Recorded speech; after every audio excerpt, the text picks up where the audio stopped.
নমস্কার দর্শকবৃন্দ, আজকে আমি চলে এসেছি রথিন মণ্ডল বেঙ্গল কৃষি টিভিতে। আপনাদের সকলকে স্বাগতম। তা আজকে আমরা চলে এসেছি বর্ধমান ডিস্ট্রিক্টের একটা গ্রামে, সেটা হচ্ছে কালীদহ বলে। এখানে একজন চাষি আছেন, উনি খুব ভালো চাষ করেন। ওনার 14 বিঘা মতন ওনার পুকুর আছে। তা উনি কোলিন ক্লোরাইড আর ডিসিপি এই দুটোই কিন্তু উনি ব্যবহার করেন এবং ব্যবহার করে দারুণ একটা রেজাল্ট করেছেন। এবং আজকে আমরা পুরো একদম ওনার ইন্টারভিউ নেব, প্লাস আজকে আমরা মাছ ধরাও দেখাবো যে উনি যে মাছ চাষটা করেছেন, মাছের কীরকম সাইজ এবং আমাদের ডিসিপি কোলিন ক্লোরাইড ব্যবহার করে এবং হাতে বানানো খাবার ব্যবহার করে কিভাবে উনি এত এত বড় বড় মাছ করছেন, সেই বিষয় নিয়ে আজকে ওনার কাছে জেনে নেব। দাদা, প্রথমে আপনার নামটা? আমার নাম মধুময় দা। আচ্ছা, তা আপনি এটা মোটামুটি কত বছর ধরে চাষ করছেন? এটা মনে হয় 10-12 ধরে করছি। বছর 12 ধরে। তা আমাদের যে ডিসিপি, দর্শকবৃন্দ আপনাদেরকে যেটা ডিসিপি কথা বলি, যে ডিসিপি উনি ব্যবহার করেন, ডিসিপিটা কেন ব্যবহার করেন এবং কতটা ব্যবহার করেন উনি? ডিসিপিটাই 25 তারিখ ব্যবহার করছি। আর কিন্তু এটা ডিসিপিটা কতটা ব্যবহার করেন? বিঘা প্রতি 3 কিলো করে ব্যবহার করি। 3 কিলো করে। ওটা জলে গুলে তো? হ্যাঁ, জলে ঘুরে ওই নৌকো করে যা নৌকো আছে নৌকো দেখতে পাচ্ছেন, ওই নৌকো করে কিন্তু ডিসিপিটা দেওয়া হয়। তা ডিসিপিটা মাসে কবার? মাসে একবার। একবার। তা ডিসিপি ব্যবহার করে কিরকম কি বুঝছেন যে মাছের গ্রোথ কেমন? মাছের গ্রোথ ভালো। হ্যাঁ, মাছের যে একটা ইমিউনিটি পাওয়া যায়, মাছের যে একটা শক্তি, হ্যাঁ, সেটা অনেকটাই বেড়ে যায়। তারপরে মাছের কালার, মাছের কালার মাছ যে কালো হয়ে একদম। যাচ্ছে, হ্যাঁ ওইসব থাকে না। মাছ ফ্রেশ থাকছে, যেমন মাছ সেরকমই কালার আছে। মানে মিরিক মাছটা গেলে, হ্যাঁ হ্যাঁ। মিরিক মাছটা একদম উপর পাতের মতো কালার আছে। হ্যাঁ, আর ডিসিপিটাতে শুনেছি যতদূর, যে ডিসিপি ব্যবহার করলে পাঁকটা নাকি ঠিক থাকে, হ্যাঁ, মানে পাক কালো হতে দেয় না একদম। তা ডিসিপি ব্যবহারের নিয়মটা আপনারা জানলেন। ডিসিপি ব্যবহার করলে কিন্তু বিশেষ করে তলার যে মাছ আছে সেটা কিন্তু দারুণ বাড়বে এবং মাছের কালার দেখতে হবে না, প্লাস মাছের টেম্পার থাকে, বলতে টেম্পারটা থাকবে। মানে অন্যান্য চাষিরা যখন বাজার নিয়ে যায়, যে মাছগুলো দেখবেন পেটটা নরম, মাছের টেম্পার থাকে না, এই জিনিসটা কিন্তু এখানে হবে না। কিন্তু আপনার মাছ কিন্তু সলিড থাকবে আর দামটা ভালো যাবে। আপনারা যারা মাছ বিক্রি করেন অবশ্যই জানেন এই ব্যাপারটা। তা কোলিন ক্লোরাইডের ব্যাপারে যদি আরেকবার বলেন, যে কোলিন ক্লোরাইডটা কি হয়? কোলিন ক্লোরাইডটা দিলে মাছের যে খাবারের চাহিদাটা হ্যাঁ, অনেকটাই বেড়ে যায়। বেড়ে যায় আর মাছের গ্রোথটা খুব তাড়াতাড়ি, মানে বেশি পরিমাণে বাড়ে। বেশি পরিমাণ।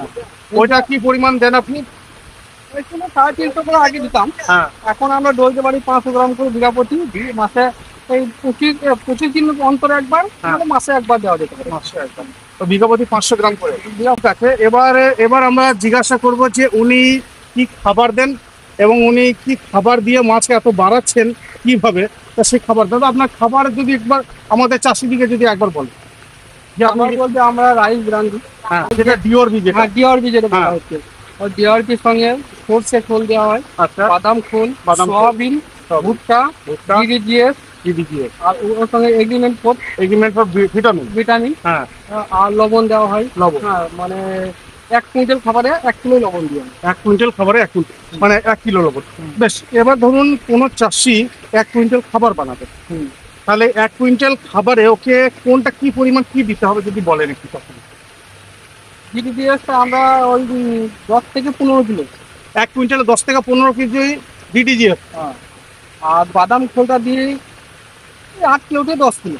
8 কিলো থেকে 10 কিলো বাদাম খোল হয়ে গেল। আর সয়াবিনটা আমরা মোটামুটি ওইরকমই 8-10 কিলো। 8-10 কিলো সয়াবিন হয়ে গেল, 30 কিলো হয়ে গেল। আর সর্ষের খোলটা আমরা 15 কিলো মতো দিই। 15 কিলো সর্ষে খোল, মানে মোটামুটি 45 কিলো। হ্যাঁ, আর ভুট্টাটা ওইরকম 8-10 কিলো মতো দিই। 8-10 কিলো, তাহলে যদি আমি আরো 10 কিলো ধরি 55। আর ওই ইয়েটা ওই কি বলে এগ্রিমেন্ট ভোটটা আমরা কুইন্টালে 500 গ্রাম হিসাবে। কুইন্টাল 500। আর ডিওরবিটা কতটা দেন? ডিওপিতে 2 বস্তা 1 কুইন্টাল। বাকিটা আপনার যেটা থাকলো পরিমাণ, মানে মোটামুটি ধরুন প্রায় 40 কেজি মতন, সেটা কিন্তু আপনার পড়ে গেল ডিওরবি। এইভাবে কিন্তু খাবারে কিন্তু লিস্টটা কিন্তু এইভাবে। এবার তাছাড়া যারা বুঝতে পারছেন না, আমি কিন্তু ভিডিও ডেসক্রিপশনে দিয়ে দেবো যে কিভাবে বানাতে হবে। তা এই খাবারটা মোটামুটি 48 ঘন্টা কি ভিজাতে হয় না ডাইরেক্ট বস্তা ডুবে দেবে? আমরা খালি ওই যে সর্ষে খোল, বাদাম খোল, সোয়াবিন, হ্যাঁ, আর ভুট্টা, হুম, এগুলোকে আমরা ভিজিয়ে রাখি।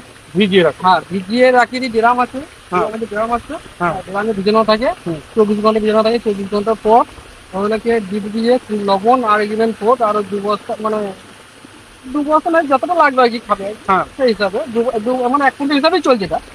একটু খাবারের সঙ্গে মিক্স করে এই বস্তায় ভরে পুকুরের মধ্যে মাছ হবে, মাসে বেঁধে দেবে। মাছে বান্ধা হবে। ব্যবহার করছেন প্রোবায়োটিক, প্রোবায়োটিক ব্যবহার করছেন।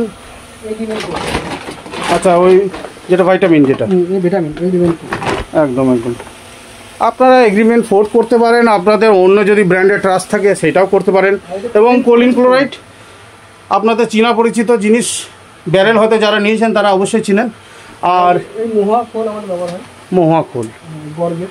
আচ্ছা আচ্ছা। আর ওইগুলো কি বস্তায় দাদা? এগুলো বাদাম খোল। বাদাম খোল। বাদাম খোল একটা প্রোটিন সোর্স, দারুণ না দাদা? হ্যাঁ হ্যাঁ। আর এটা হচ্ছে আমাদের সোয়াবিন। সোয়াবিনটা যদি একটু হাতে যদি একটু তুলে দেখান দর্শকদের খুব ভালো হয়। বাটিতে একটু তুলে দিন।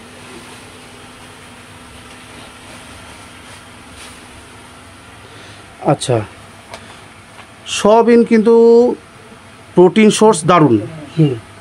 সয়াবিন খোল যারা ব্যবহার করেন তারা অবশ্যই জানেন যে সয়াবিনের খোলে কতটা প্রোটিন। বাদাম খোলের সমান।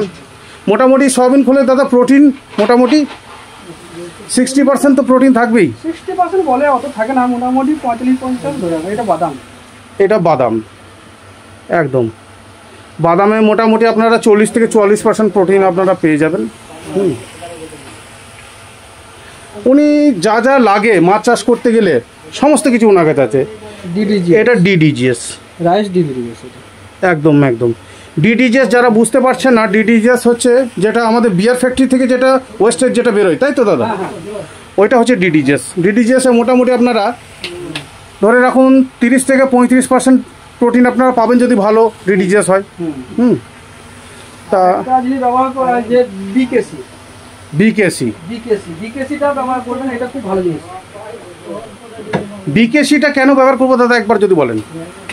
বিকেসিটা স্যানিটাইজার হিসাবে, তাই তো? স্যানিটাইজার হিসাবেও কাজ করে, আর অনেক কাজ আছে বিকেসিটা।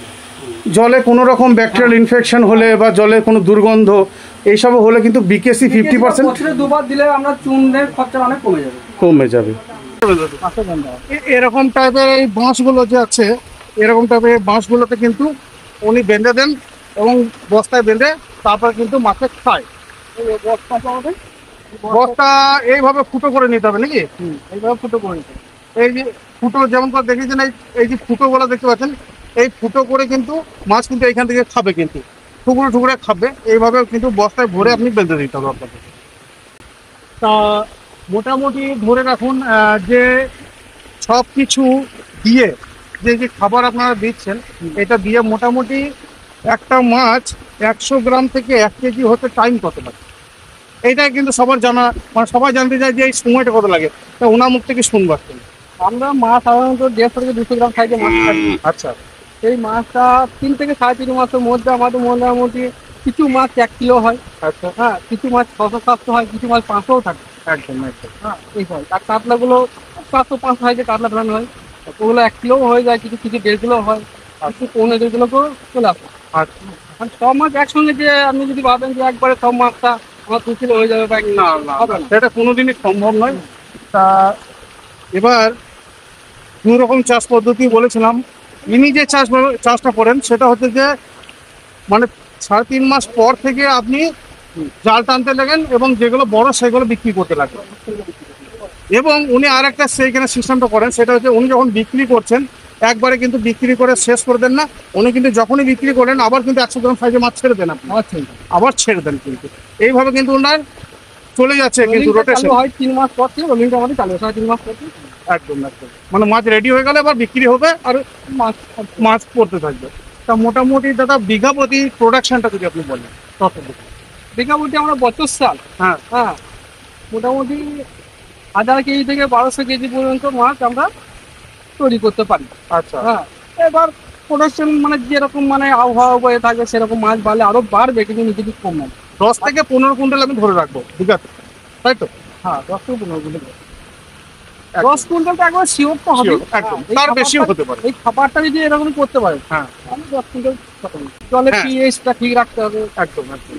মাসিক পরিচর্যা হিসাবে কি কি করে থাকেন? মাসিক পরিচর্যা ধরে রাখুন ওই চুন লবণ বা পুকুরে যে ঝিম প্লান্টন ফাইটো প্লান্টনের জন্য কি করে থাকেন? সাধারণত হচ্ছে আমরা প্রথমে মোয়া খোল দিয়ে পুকুরটা রেডি করছি। আচ্ছা বিঘা প্রতি 7 কিলোর মতো মহা খোলটা দিই। পুকুর রেডি হয়ে যাওয়ার পর মানে 1 সপ্তাহ পর চুন দেওয়া হয়। চুন দেওয়া হয় 30 কিলো হিসাবে চুন দিই বিঘা প্রতি। বিঘা প্রতি 30 কিলো। পুকুর রেডি হয়ে গেল, তারপরে আমরা পুকুর থেকে প্রতিদিনের মাথায় আমরা মাছ ফেলে দিই। আচ্ছা 100 গ্রাম থেকে 150 গ্রাম 100 গ্রাম, 150 গ্রাম, 200 গ্রাম। 200 গ্রাম। এবার যত বড় ছাড়বেন হ্যাঁ। আপনার প্রোডাকশনটা কত তাড়াতাড়ি হবে। আচ্ছা এবার ছোট মাছ তাহলে কিন্তু টাইমটা আমরা একটু বেশি লাগে। বেশ, মাছ ছাড়া হলো, এবার চুনটা কি মাসে মাসে চলে? হ্যাঁ, চুনটা প্রথমে আমরা দিই ওই 30 কিলো। 30 কিলো হবে। হ্যাঁ, 30 কিলো হারে দিই। তারপরে থেকে আমাদের মোটামুটি বিঘা প্রতি 10 কিলো, খুব 12 কিলো, 15 কিলো হিসাবে আমরা দিই। আচ্ছা বেশ, ওইটা হলো। আর জু প্লাঙ্কটন, যে ধরুন পুকুরের জল সবুজ হয়ে যাচ্ছে, মানে ফাইটো প্লাঙ্কটন হয়ে গেছে। বেড়ে গেছে। এবার আপনি যে জু প্লাঙ্কটনের জন্য অনেকে প্রশ্ন থাকবে, জু প্লাঙ্কটন কিভাবে তৈরি করব। তা উনি যেটা আজকে করেন সেটা আমার সত্যি একটা অবিশ্বাস্য লাগলো, কারণ এই জিনিসটা কেউই করে না যা ওনার দেখলাম। মানে এটা সত্যি সাধারণত মানুষ করতে চায় না, ভয়ে ভয়ে কিন্তু পিছিয়ে পা হয়ে যাবে। তা উনি যেটা করেন, ওনার মুখ থেকে শুনে নেবো যে উনি জু প্লাঙ্কটনের জন্য কি করে থাকেন। দাদা একবার যদি বলেন আমাদের কথা। জু প্লান্টন করার জন্য যখন দেখলাম যে পার্টিকুলারটাও বেড়ে গেছে, হ্যাঁ তখন জু প্লান্টন করার জন্য আমরা মহা ফুল এখন ব্যবহার করি। মহা ফুলকে এনে বস্তা সমেত প্রক্রিয়া আর কি। এটা কত করে দেন মহাকণ্ঠ বিঘাপতি? বিঘা প্রতি বলতে গেলে মোটামুটি 14 বিঘে পুকুরে, আপনার 14 বিঘের পুকুরে মোটামুটি কত বলছিলেন? বেশ 3 কুইন্টাল। 3 থেকে 500 কিলো মতো যাবে। 3 কুইন্টাল থেকে 5 কুইন্টাল উনি দিয়ে দেন, এমনি ছড়িয়ে দেন।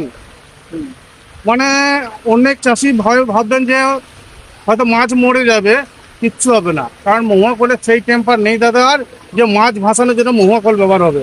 তা মহুয়াকল উনি কিন্তু ডাইরেক্ট ছড়িয়ে দেন, সাধারণ পাবলিকে কিন্তু দিতে চাইবে না।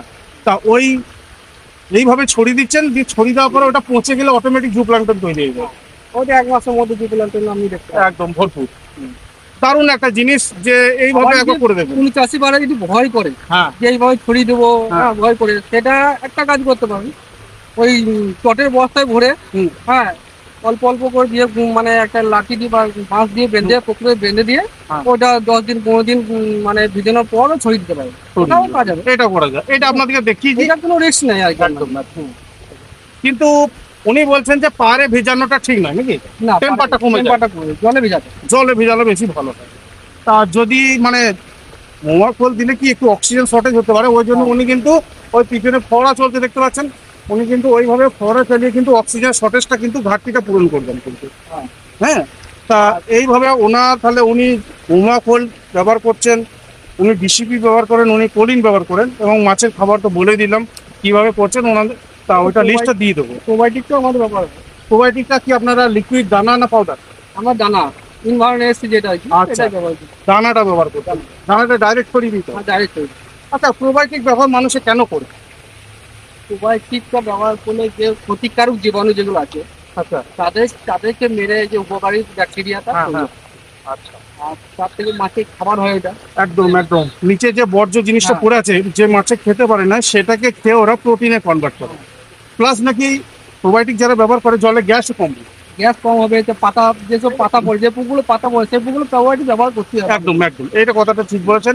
তাহলে কি নিচে যে পচা জিনিসটাকে ওরা খেয়ে ওটাকে খাবারে রূপান্তরিত করবে, যেটা মাছের কিন্তু ভালো প্রোটিন সোর্স। তা এবং আরও যদি আপনাদের কোনো প্রশ্ন থাকে আমাকে প্রশ্ন করতে পারেন কমেন্টে, এবং উত্তর আমি যথারীতি দিয়ে দেবো। তা এটা দাদাদের গোডাউন, যেখানে মাছের খাবার রাখে, পাশে পুকুর, এবং পুকুরের ঠিক পাশেই কিন্তু দাদাদের গোডাউন। এবং কি কি আছে দেখা যাক দাদা গোডাউনে। দাদা এর সামনে এটা কি? এটা ডিসিপি নাকি? এটা ডিসিপি, ডাইক্যালসিয়াম ফসফেট। ডাইক্যালসিয়াম ফসফেট, একদম 25 কেজি ব্যাগ। দেখতে পাচ্ছেন দাদা কত তুলে রেখে দিয়েছে, নিশ্চয়ই উপকার পাচ্ছে বলেই তো দাদা ডিসিপি তুলেছে নাকি দাদা? আর এটা হচ্ছে মোদিনগরের মহুয়া। মহুয়া, এই জু প্লান্টন করা যখন কমে যায়, জু প্লান্টন ফাইটো প্লান্টটা বেড়ে গেলে পরে এটা মহুয়াটা দিয়ে দেন। হ্যাঁ, মহুয়া যেটা বললেন যে ডাইরেক্ট পুকুরে আপনি যেটা চার্জ করেন আর আর কি। এইগুলো হচ্ছে ডিআরবি। ডিআরবি এটা জয় মাতারা মিলে একদম ডিআরবি আপনাদেরকে দেখিয়েছিলাম। ডিআরবিতে মোটামুটি 14 থেকে 18% প্রোটিন থাকে, এবং এটা মাছের খাবারের জন্য খুব ভালো জিনিস। একদম এরকম দানা থাকবে, সেরকম দেখে আপনারা অবশ্যই নেবেন। দাদা মহুয়া খোল, ডিআরবি, ডাইক্যালসিয়াম ফসফেট, কলিং ক্লোরাইড এবং যাবতীয় যা আছে সব কিছু কিন্তু উনি ব্যবহার করেন এবং খুবই ভালো রেজাল্ট উনি করেছেন। তা দাদা আপনি দর্শকদিকে কি বলবেন চাষের ব্যাপারে? চাষ যদি করতেই হয়, হ্যাঁ, তা এইভাবে ভালোভাবে চাষ করলে পরে মানে চাষি ভাইরা যথেষ্ট লাভ পাবে, এইটুকু আমি বলছি। ঠিক আছে। আর তা না হলে বড় বড় পুকুর আগলে রেখে কোনো লাভ নেই, কোনো লাভ নেই। একদম একদম একদম ঠিক কথা বলেছেন দাদা। তা আজকে আমরা এখানে শেষ করব, আর কথা বাড়াবো না। তা আবার দেখা হচ্ছে নতুন কোনো একটা ভিডিওতে। আজকের জন্য এখানেই সমাপ্ত করছি। নমস্কার, সকলে ভালো থাকবেন।